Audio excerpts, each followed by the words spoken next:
The Mystic instrument, along with Prologue and Spectre, which we'll get into soon, feature these awesome modulation and velocity destination menus.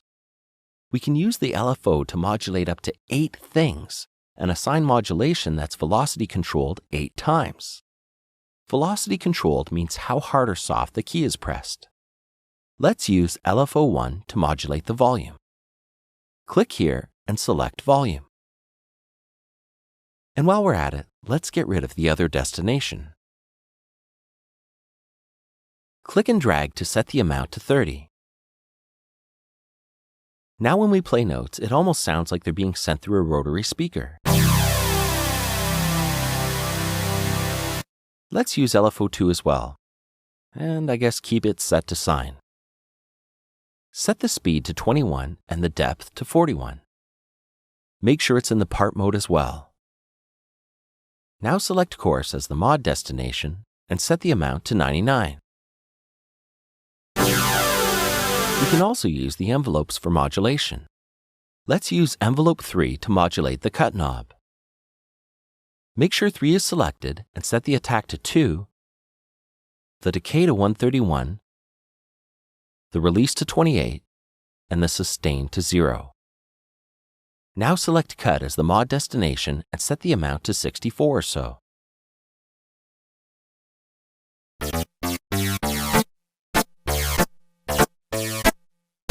The Event tab allows us to set up how many various events like moving the mod wheel, pressing the keys, and releasing the keys will affect the various parameters. Let's set up the mod wheel to affect the LFO level so we can control the rotary speaker effect. Set the mod destination to LFO 1 level and set the amount to 50.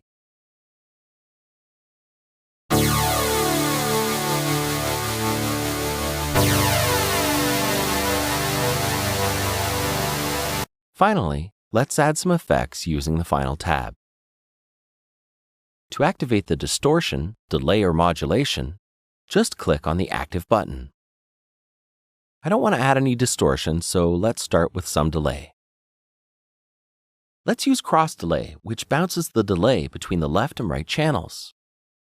Turn off Song Sync. Set delay 1 to around 80, delay 2 to around 230, the feedback to about 60, and let's be oddly specific and set the filter to 11,735 and set the level to 50. Let's add some chorus as well. Turn modulation on and make sure chorus is selected.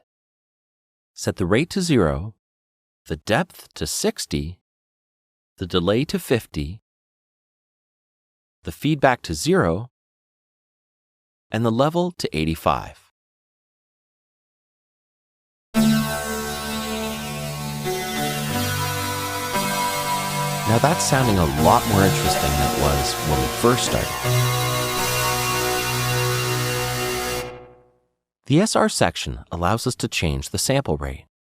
When it's set to full, it will play back at the full sample rate of the project. Setting it to half will play back at half the sample rate,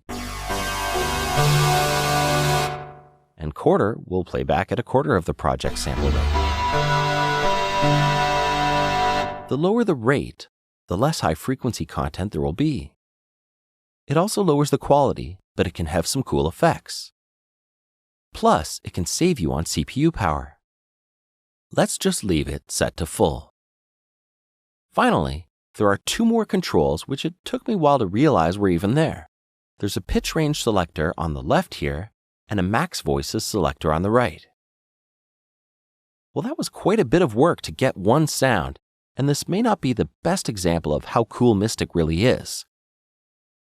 When using Mystic, I generally like to click up here and start at least from one of the presets. You can preview the sounds in real time by clicking on the preset name or by using the up and down arrow keys on your keyboard. Have fun creating your own sounds from the ground up or by modifying one of the many presets ranging from the practical to the simply hilarious. That's it for Mystic.